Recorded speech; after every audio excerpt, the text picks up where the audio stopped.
World Hypotheses.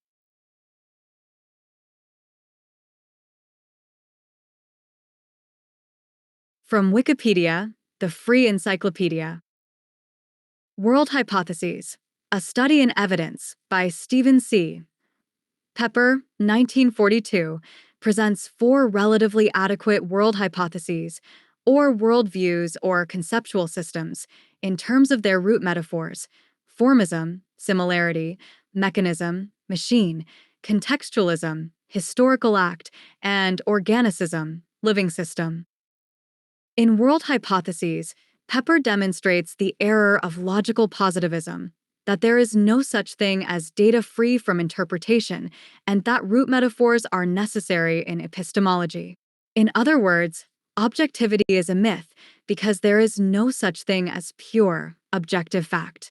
Consequently, an analysis is necessary to understand how to interpret these facts.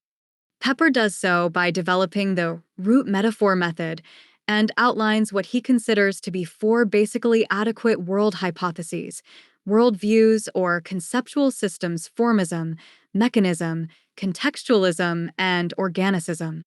He identifies the strengths and weaknesses of each of the world hypotheses, as well as the paradoxical and sometimes mystifying effects of the effort to synthesize them. 1. Dogmatism, edit.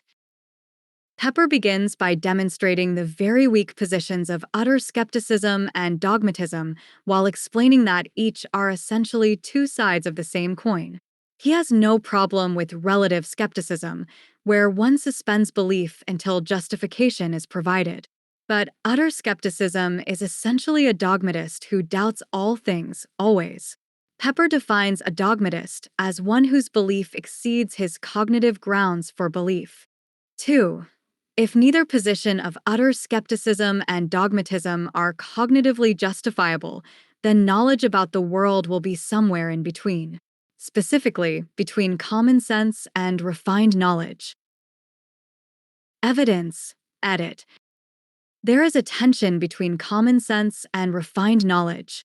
Common sense is ubiquitous and ever-present, and therefore gives a strong sense of certainty. But once you reflect upon common sense, it is no longer common sense and has moved into the realm of refined knowledge. To a large extent, the philosophy of science and science in general is interested in this shift. Once you embark into refined knowledge, there are certain criteria as to what constitutes evidence. In other words, there are rules governing how we know what we know. This should be recognized as an epistemological concept. And depending on the choice of your root metaphor, different criteria exist as to what constitutes good evidence.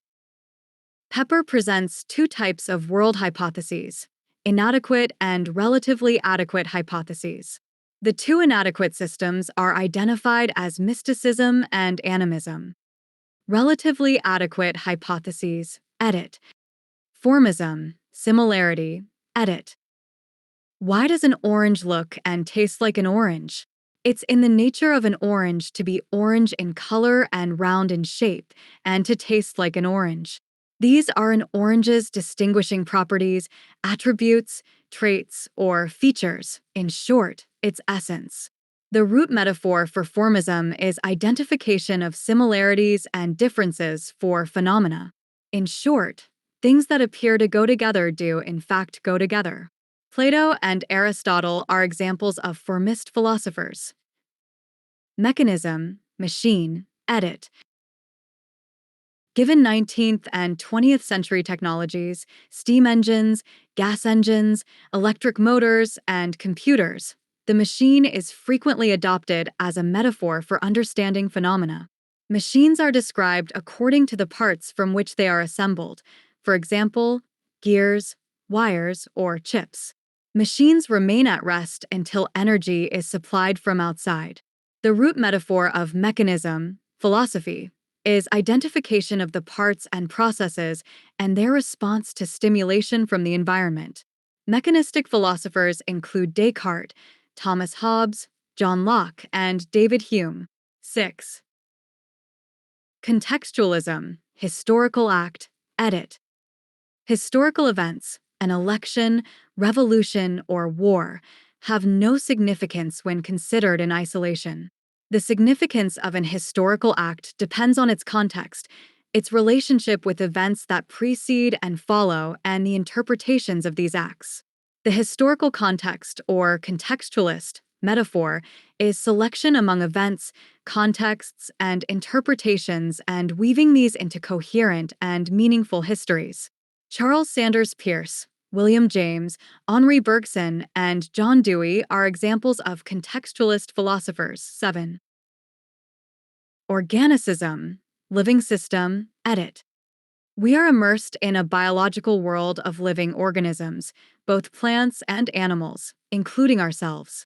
Living organisms are organized, self-regulating, and actively functioning systems. A seed planted in favorable conditions, unfolding and maturing into a tree, is an example of an organismic system.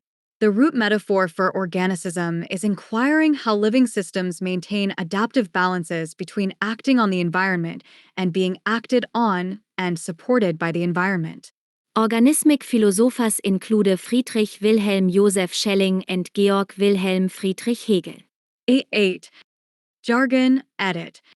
Dubitanda, Pepper's jargon for common sense. Data, Pepper's jargon for multiplicative corroboration, which simply refers to repeated empirical observation. If two people read a thermometer and agree on the reading, there has been multiplicative corroboration. In layman's terms, we call this data. Danda, Pepper's jargon for structural corroboration, which in layman's terms is similar to logical data. Publications, edit.